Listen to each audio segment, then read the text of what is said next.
এক রাতের জন্য কত চাই? 30,000 দিতে হবে। বেশি ডিমান্ড করছেন মনে হচ্ছে না? এর আগে কোনো পুরুষ আমায় দেখেওনি ভালো করে, আর আপনি কি না বলছেন বেশি হয়ে গেছে? আমার টাকাটা অনেক প্রয়োজন বিধায় আমার সব থেকে বড় সম্বলটাও বিক্রি করে দিতে হচ্ছে। আচ্ছা, যত চান ততই দিব, কিন্তু প্রথমবার সহ্য করতে পারবেন তো? জানি না, টাকাটার আমার অনেক প্রয়োজন, তাই আমার সহ্য করতেই হবে। আচ্ছা ঠিক আছে, বলেন কোথায় গাড়ি পাঠাতে হবে? গাড়ি পাঠাতে হবে না, মানুষ খারাপ ভাববে। রাতের বেলায় গাড়ি করে কোথায় যাচ্ছি নিয়ে সমালোচনা করবে। এর থেকে ভালো আপনি বলেন কোথায় যেতে হবে আর কয়টায়। ঠিক 9টায় খন্দকার বাংলোতে এসে আমাকে একটা কল দিয়েন, তাহলেই হবে। আচ্ছা, আসসালামু আলাইকুম। এতক্ষণ কিছুই বুঝতে পারেননি মনে হয়। এখন সব বলি আপনাদের তাহলে। ছেলেটির নাম নীরব, ওরফে রাহিয়ান রিফাত নীরব। শহরের এক ধনী পরিবারের ছেলে। রাজনীতির নেশা আছে তার ভিতর ছোট থেকেই। মাঝে মধ্যে কাঁচা মাংসের গন্ধ নিতে ভালোবাসে, তাই আজও কাঁচা মাংসের সন্ধানে এতক্ষণ কোনো এক মেয়ের সাথে চুক্তি করলো। মেয়েটার নাম জানা হয়ে ওঠেনি এখনো নীরবের। তার তো কাঁচা মাংসের প্রয়োজন, নামের না। এইসব একপাশে রেখে দিলে নীরব নিতান্তই একজন ভালো ছেলে। যাই হোক, গল্পে ফিরে আসা যাক। মোবাইল রেখে হাতে একটি সিগারেট ধরিয়ে বারান্দায় পায়চারি করছে নীরব। আজ কেন জানি মনটা খুব শুভ্রতায় ভরে উঠেছে ওর। বারান্দা থেকে দেখা যাচ্ছে বাগানে ফুলে ভরে আছে। সেই গন্ধে ঘরে যেন থাকাই যাচ্ছে না। বিকেল পেরিয়ে সন্ধ্যা নামছে আকাশ জুড়ে। খুবই সুন্দর লাগছে আকাশ দেখতে। হঠাৎ দমকা হাওয়া বইছে, মনে হচ্ছে আকাশটার কি ভেবে যেন মন খারাপ হয়ে গেল তার। খুব কষ্টে কাতর হয়ে হয়তো চোখ ভিজে উঠেছে ভাবতে ভাবতেই। বৃষ্টি পড়া শুরু হয়ে গেছে। বারান্দা থেকে ঘরে এসে মোবাইলটা হাতে নিয়ে দেখে প্রায় 8:30 ছুঁই ছুঁই। বৃষ্টি যেন ক্রমশ বেড়েই চলেছে। মেয়েটার কথা মনে পড়ে গেল। তার তো আসার আর মাত্র মিনিট 30 বাকি। একটা কল দেবে ভাবলো। ভাবতে ভাবতেই কল লিস্টের প্রথম নাম্বারটা ডায়াল করলো। 2 বার বাজার পরে রিসিভ হলো। আসসালামু আলাইকুম। ওয়ালাইকুম আসসালাম। ধন্যবাদ। কেন? আপনি সালামের উত্তর দিবেন আমি ভাবিনি তাই। ও আচ্ছা, বাই দ্য ওয়ে আপনি এখন কোথায় জানতে কল দিয়েছিলেন? বাসা থেকে বের হলাম মাত্র। আচ্ছা, তো অপেক্ষায় আছি। আয়শা কল দিয়েন একটা। বাই। আল্লাহ হাফেজ। কল কেটে অপেক্ষা করছে। অপেক্ষা করতে একদমই বিরক্ত লাগে, কিন্তু একটা কথাও ভেবে পাচ্ছে না। মেয়েটা টাকার জন্য তার কাছে সব থেকে দামি জিনিসটা বিক্রি করছে। আজ ওর কাছে টাকা আছে বলে কি একটা মেয়ের খারাপ সময়টা টাকার ক্রয় করা কি ঠিক হবে? আর মেয়েটার কণ্ঠটা এত মায়াবী যে তার বারবার কানে বাজছে। এইসব ভাবতে ভাবতে খেয়ালই করেনি বৃষ্টি যেন ঝড়ের আকার ধারণ করেছে। দেয়াল ঘড়িটার দিকে চোখ যেতেই দেখে 9:20 পেরিয়েছে। পরক্ষণেই মেয়েটির কথা মাথায় আসলো। এত রাতে তাও বাইরে যে ঝড় বইছে, কিছু হয়ে যায়নি তো? সাথে সাথেই নীরব কল দিল। আপনি যে নাম্বারটিতে কল দিয়েছেন সেই নাম্বারটি এই মুহূর্তে বন্ধ আছে। কিছুক্ষণ পর আবার ডায়াল করুন। ধন্যবাদ বলে কলটি কেটে গেল। আর কিছু না ভেবে নীরব বের হলো গাড়ি নিয়ে। এই ঝড়ের রাতে মেয়েটির একা আসতে দেওয়া উচিত হয়নি বলেই গাড়ির স্পিড আরো বাড়িয়ে দিলেন। কিছু দূর যেতেই দেখে একটা মেয়েকে কতগুলো ছেলে ধাওয়া করছে। মেয়েটা বাঁচাও বাঁচাও বলে গাড়ির সামনে এসে পড়েছে। নীরব একটা ছাতা বের করে গাড়ি থেকে নামলো। মেয়েটা নীরবের পিছনে এসে দাঁড়ালো। আমাকে বাঁচান প্লিজ। বাহ, কি সুন্দর! এত সুন্দর দুটি চোখের বিপরীতে আমি যেন আর কোনো কিছুই শুনছিলাম না। ওদের থেকে বাঁচান প্লিজ। এই, আমাদের মাঝে না ঢুকে না, চলে যায় এখান থেকে। দেখ আমরা কতগুলো। ছাতাটা একটু ধরেন তো। এবার আয়, তোদের জন্য কম করে হলেও একটা বরাদ্দ, না হলে পালা। গাড়ির ভিতর থেকে পিস্তল বের করে ওদের দিকে তাক করে। আপনাকে অনেক ধন্যবাদ। এত রাতে বাইরে কি করছেন? একটা কাজ আছে, এমনি অনেক দেরি হয়ে গেছে। আপনার ছাতাটা, আমার একটু তাড়া আছে, যেতে হবে। কি কাজ? কোনো উত্তর না দিয়ে চলে যেতে লাগলো। কোনো চুক্তি আছে কি কারোর সাথে? আ- আ- আপনি কি করে জানলেন চুক্তির কথা? আমি ভুল না করলে আপনার সাথে আমার চুক্তি হয়েছিল 30,000-এ। কিন্তু আপনি এখানে কেন? আর সরি, বৃষ্টির জন্য দেরি হয়ে গেছে। আপনার দেরি দেখে কল দিয়েছিলাম, কল ঢুকেনি। তাই বের হয়ে পড়ি আপনার কথা ভেবে। বিকেল থেকে বাসায় কারেন্ট নাই, আর মোবাইল চার্জেও নাই, তাই বন্ধ হয়ে গেছে। আচ্ছা এখন গাড়িতে উঠে যাক, ভিজে যাবেন তো। হুম। আচ্ছা আপনাকে দেখে তো ভদ্র পরিবারের মেয়ে মনে হচ্ছে। আপনি কিছু না মনে করলে জানতে পারি কেন টাকার কাছে বিক্রি হচ্ছেন? আমার টাকাটা অনেক প্রয়োজন। আমার মা খুব অসুস্থ, অনেক টাকার ওষুধ লাগে। আগে একটা সুপার শপে কাজ করে পরিবার চালিয়ে যেতে পারতাম। চাকরিটা হারিয়েছে, দিন 10 হতে যাচ্ছে। বাসায় খাবার জোগানোর টাকাও নাই, ওষুধ কিভাবে কিনবো? আপনার পরিবারে আর কেউ নাই? মার ছোট একটা বোন আছে, এরা ছাড়া দুনিয়াতে আর কেউ নেই আমার। আর কি বলবে ভেবে না পেয়ে চুপ করে গাড়ি চালাচ্ছে আর লুকিং গ্লাসে মেয়েটাকে দেখছে। অদ্ভুত এক অনুভূতি কাজ করছে আজ। এমন কোনো দিন হয়নি আজ যেন এমন হচ্ছে তার। মেয়েটার পরনে একটা কালো বোরখা, মাথায় হিজাব পরিধান করা, শুধু চোখ দুটো ছাড়া কিছুই দেখা যাচ্ছে না। চোখ দুটি যেন শুধু নীরবকে নয়, নীরবের ভিতরটাকেও গ্রাস করে ফেলেছে।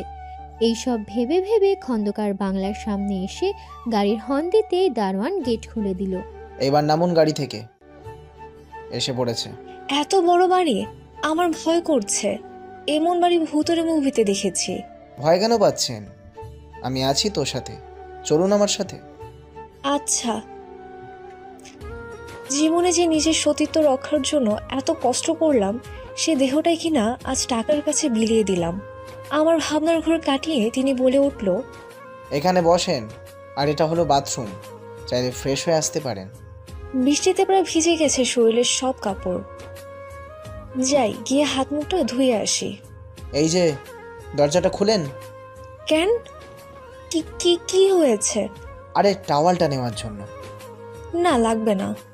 আচ্ছা ঠিক আছে বলেই টাওয়ালটা বিছানায় রেখে চলে আসলাম। কিছুক্ষণ পর বের হওয়ার শব্দ পেলাম দরজা খোলার। এই নেন, এইগুলো খেয়ে নেন। না, আমি খাবো না, এসব আমার খিদে নেই। ভয় পাওয়ার কিছু নেই, আমি ঘুমের ঔষধ দিয়ে আনিনি, আপনাকে চুক্তি করে নিয়ে এসেছি। এখানে ঘুমের ঔষধ খাওয়ানোর কি আছে? আমি একবার তাকিয়ে দেখে নিলাম এখানে সবই ফাস্টফুড খাবার, আর আমার ভাবতে লাগলাম হয়তো বাইরে থেকে আনিয়েছে। আর তিনি তো ঠিকই বলছে, আমি তো তার সাথে চুক্তিবদ্ধ। তিনি চাইলে আমার সাথে এখন যা ইচ্ছে তাই করতে পারে। এসব ভেবেই দেহ শিউরে উঠল। এই যে তাড়াতাড়ি খেয়ে নিন, আমার সময় নষ্ট হচ্ছে। আর সারা রাতের জন্য আপনার এইগুলো খাওয়া উচিত, খালি পেটে কষ্ট হবে। একটা চিকেন ফ্রাই নিলাম, না খেলে কষ্ট পেতে হবে। জীবনে কেউ ছুঁয়েও দেখেনি, আর আপনাকে দেহ বিলে কি আমার কম কষ্ট হবে? আমার তো মরে যেতে ইচ্ছা করছে। এখনও মেয়েটা মুখ থেকে কাপড়টাও সরাচ্ছে না কেন? কখন থেকে হাতে ফ্রাই নিয়ে বসে আছে।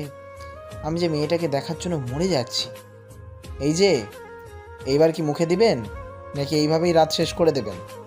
আমি কারোর সামনে কিছু খেতে পারি না। কিছু মনে না করলে আপনি একটু বারান্দায় যাবেন, আমি খাওয়া শেষ করে সাথে সাথে আপনাকে ডাক দিই মনে।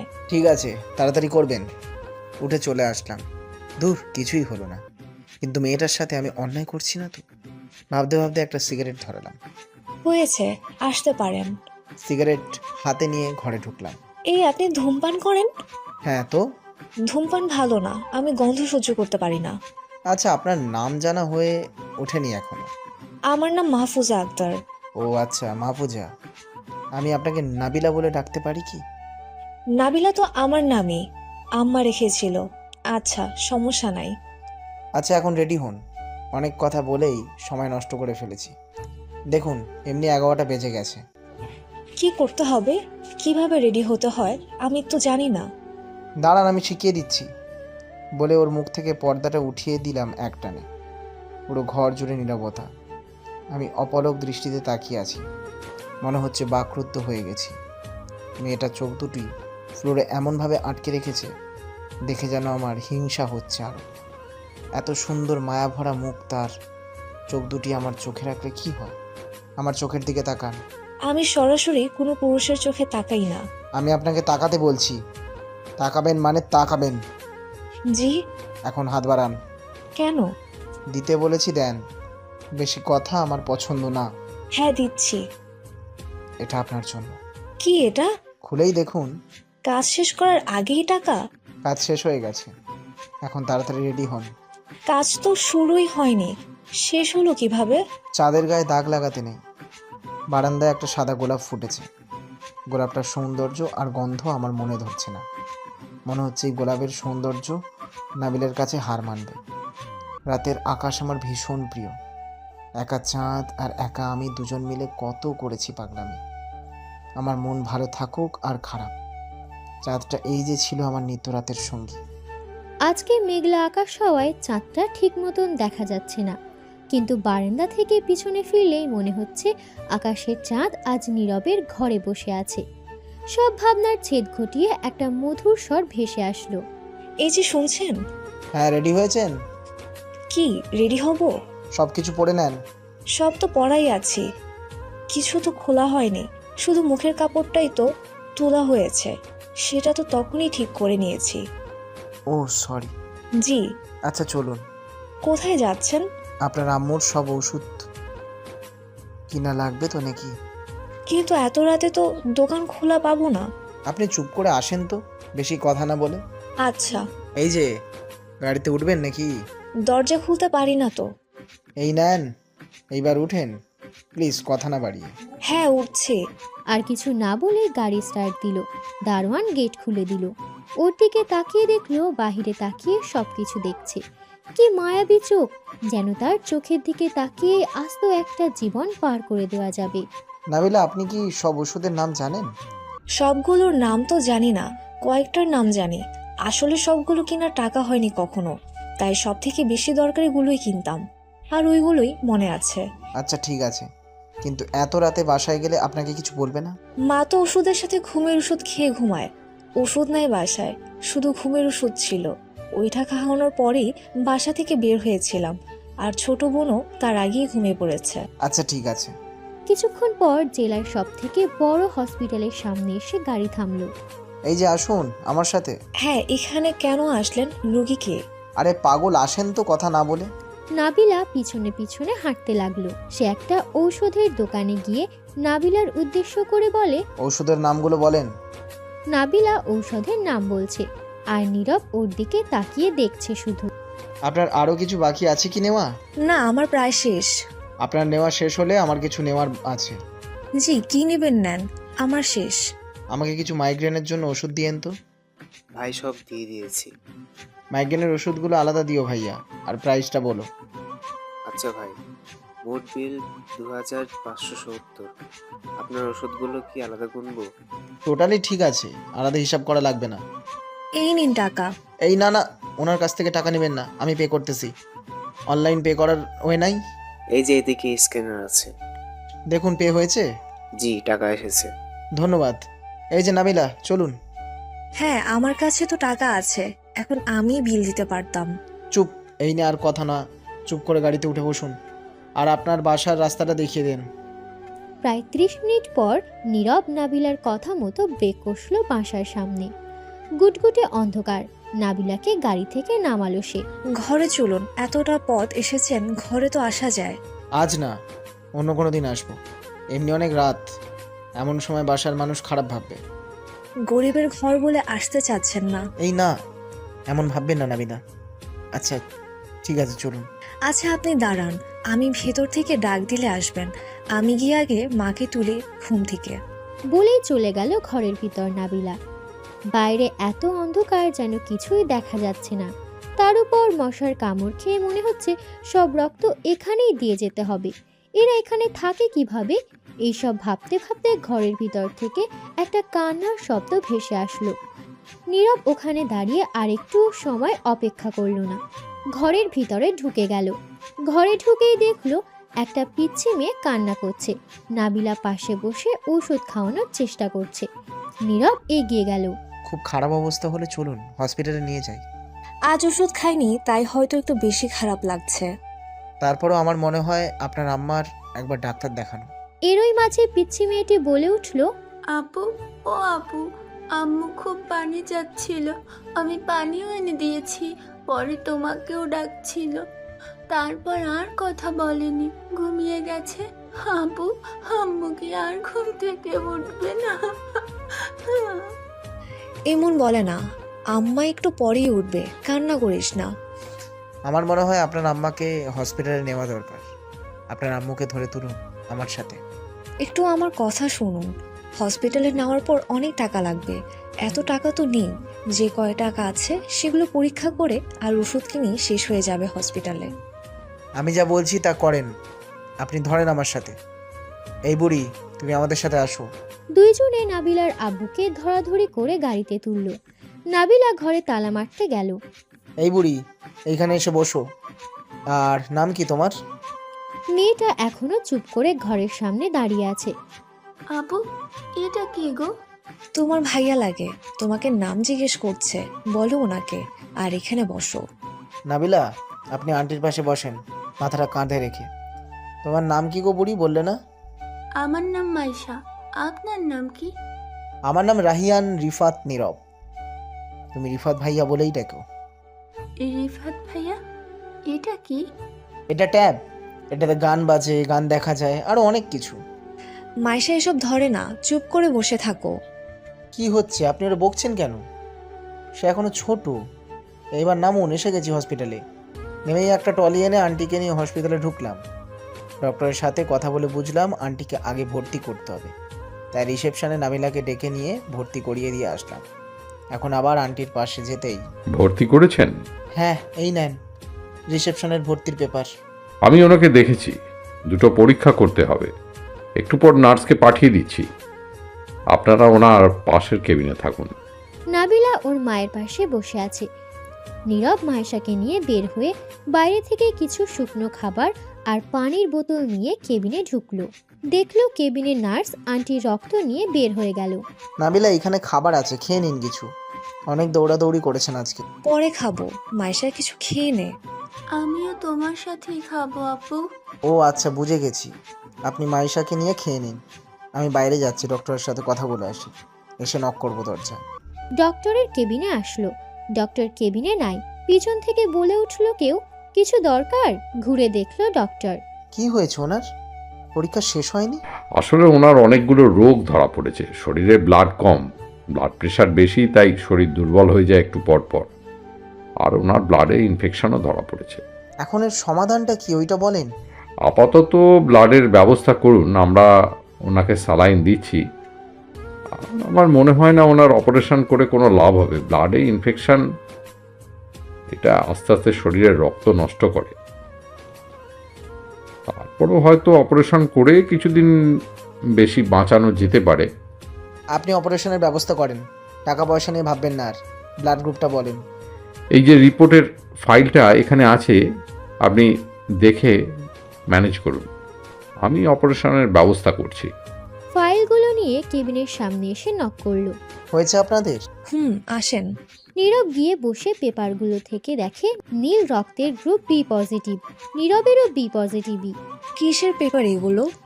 আন্টির রক্ত প্রয়োজন, বি পজিটিভ। আমার তো এ পজিটিভ। এখন রক্ত কই থেকে পাবো এত রাতে? আমি আছি তো, চিন্তা করবেন না। ডক্টর, রক্ত ম্যানেজ হয়ে গেছে। আমার রক্তই বি পজিটিভ, রক্ত নেওয়ার ব্যবস্থা করুন।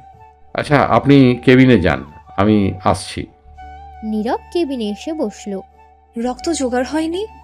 হয়েছে, একটু পর ডক্টর নিয়ে আসবে। আচ্ছা, আপনি আমাদের জন্য এত কিছু কেন করছেন? নিশ্চয়ই কোনো চিন্তা আছে আপনার মনে। হ্যাঁ আছে, বললাম না চাঁদের গায়ে দাগ লাগাতে নেই। আমি চাঁদ খুব ভালোবাসি, চাই না আপনি আবার কোথাও অর্থের জন্য দাগ লাগাতে চান। এরই মাঝে ডক্টর আর নার্স কেবিনে ঢুকতে দেখে নাবিলা কিছু বলতে চেয়েও যেন বলতে পারল না। আপনি শুয়ে পড়ুন আর হাতটা শক্ত করুন। ঠিক আছে বলেই শুয়ে পড়লাম। রক্ত যাওয়া চলছে। নাবিলা আকস্মিক ঘটনায় সে যেন আকাশ থেকে পড়ল। নীরবের দিকে অবাক দৃষ্টিতে তাকিয়ে আছে।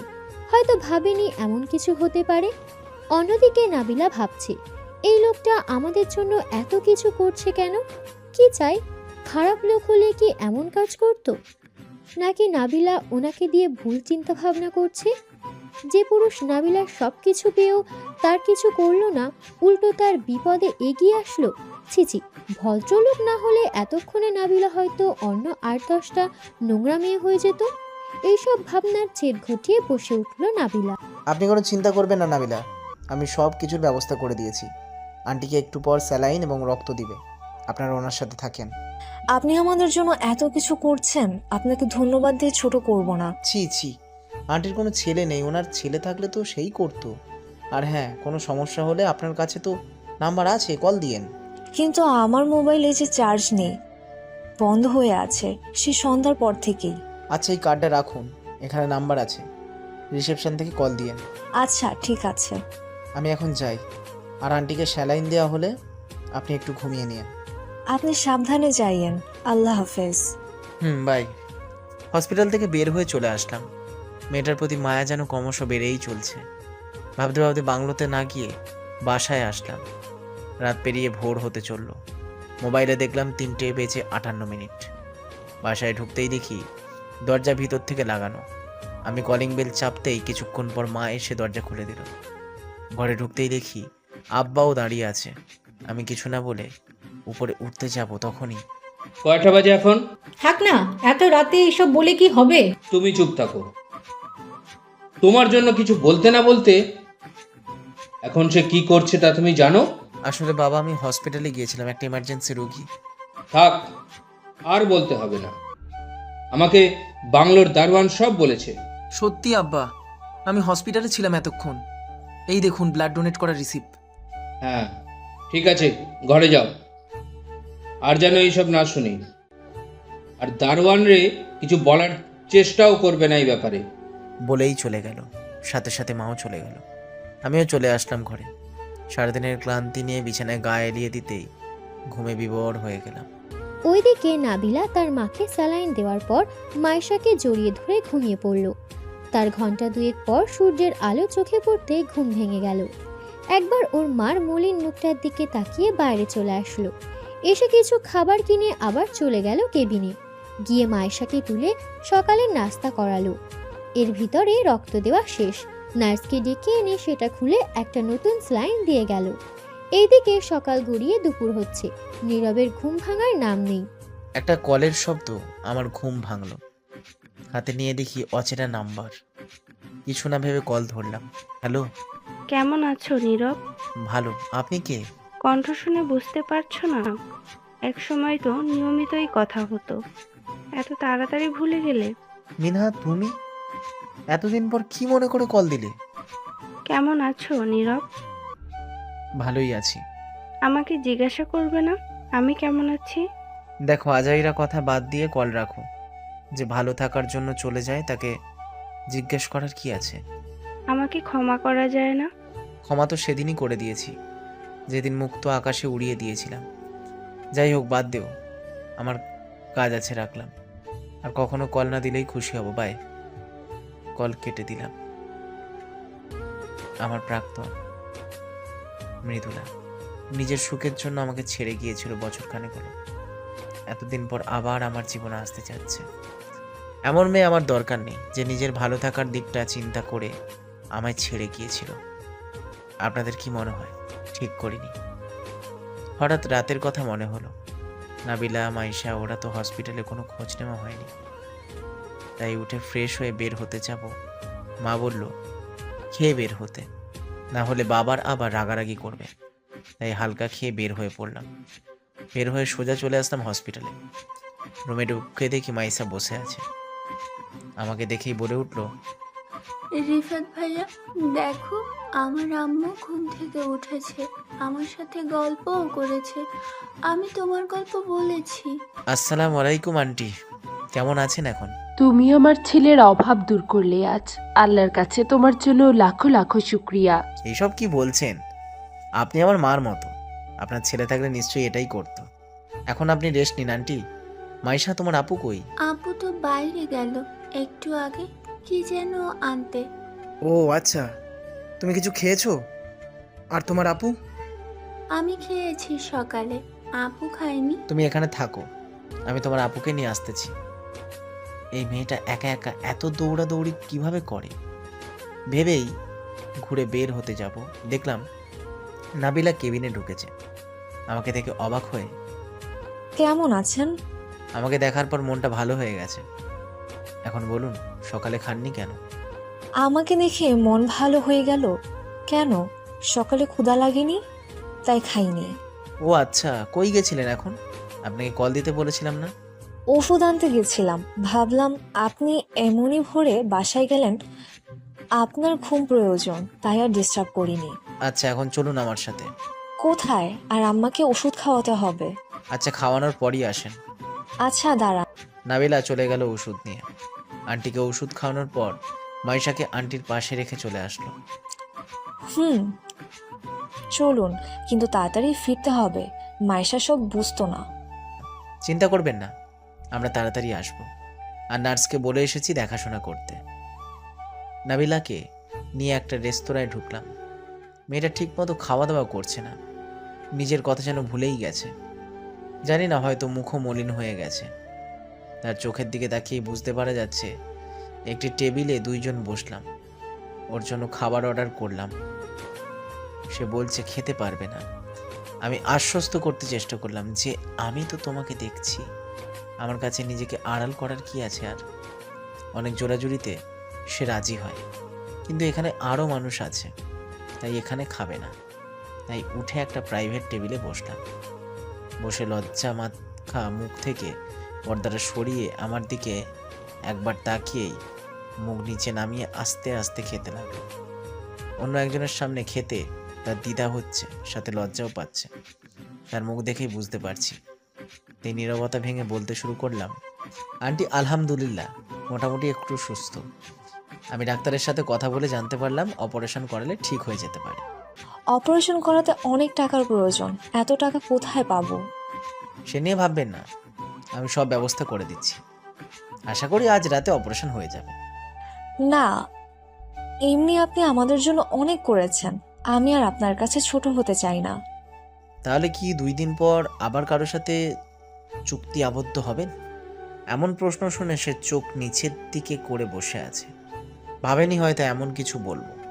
আমি স্পষ্ট দেখছি নাবিলার চোখের কোণে পানি। ইচ্ছা করছে মুছে দিতে, কিন্তু সে অধিকার কি আছে আদেও? হয়তো নেই। তাই আবার বলতে শুরু করলাম, নাবিলা চোখের পানি মুছুন। আমি আপনাকে ছোট করব না। আমি অপারেশনের টাকাগুলো এখন আপনাকে দিচ্ছি, আপনি পরে আমাকে ফেরত দিয়ে দিন। এত টাকা আমি কোথায় পাবো? একটা চাকরি করতাম, সেটাও তো আর নেই। আমি আপনাকে একটা সাহায্যের হাত বাড়াবো, আপনি ধরবেন? কাল আপনার একটা সিভি আমাকে দিয়েন, আর না হলে আপনারা সব সার্টিফিকেটগুলো দিয়েন, আমি বানিয়ে নেব। আচ্ছা এখন চলুন, অনেক দেরি হয়ে যাচ্ছে। আপনি খাবারটুকু শেষ করেন, আমি আসছি। চলে আসলাম। এসে আর একটা খাবারের পার্সেল নিয়ে বিল পে করে নাবিনাকে নিয়ে হসপিটাল চলে আসলাম। কেবিনে ঢুকে দেখলাম মহিষা পানি খাচ্ছে। মহিষা, এই নেও, এটা খাও। আর কিছু খেতে ইচ্ছা করলে তোমার ভাইয়াকে কিন্তু বলবা। এটা তো আপনার জন্য এনেছেন, তাই না? ওকে কেন দিচ্ছেন? আমি কি বলেছি এটা আমার জন্য এনেছি? আর আমি খেয়েই এখানে এসেছি, আবার কেন এসব খেতে যাব? আমি তো ভাবছি আপনার জন্য। ভাইয়া, এটা অনেক মজা, আমি আগে কখনো খাইনি। সামান্য ফ্রাইড রাইসের সাথে মাটন কষা পেয়ে এত খুশি। হয়তো রেস্তোরাঁয় খাবার বলে বুঝতে পারছে না এটা তেমন আহামরি কোনো খাবার না। হয়তো খেয়েছে আগে কিন্তু বুঝতে পারছে না, আবার হতে পারে খায়নি। এখন মধ্যবিত্তরা হাঁপিয়ে যাচ্ছে, খাসির মাংস তো দূরের কথা। আচ্ছা নাবিলা, আমি বিকালে আসবো, রেডি থাকেন। সব কাগজগুলো নিয়ে আসতে হবে আপনার বাসা থেকে। আচ্ছা। আমি নার্সকে বলে যাব আপনাদের খেয়াল রাখতে। বলেই বের হয়ে আসলাম। বাসায় ফিরে ফ্রেশ হয়ে খেয়ে দিয়ে একটু ঘুমিয়ে নিলাম। ঘুম থেকে উঠে ফ্রেশ হয়ে বের হলাম। হসপিটালে গিয়ে নাবিলাকে নিয়ে ওর বাসা থেকে কাগজপত্রগুলো নিয়ে হসপিটালে যাওয়ার পথে গাড়ি থামালাম। এখানে নামলেন যে, কি হয়েছে? হ্যালো ডিয়ার লিসেনার্স, আপনারা দেখছিলেন মাই ডেইলি লাইফ প্রেজেন্টস একটি ধারাবাহিক গল্প। আমাদের এই গল্পের পরবর্তী পর্বটি খুব তাড়াতাড়ি আসবে। পরবর্তী পর্বটি দেখতে আমাদের চ্যানেলটিকে লাইক, কমেন্ট এবং সাবস্ক্রাইব করে আমাদের সাথেই থাকুন।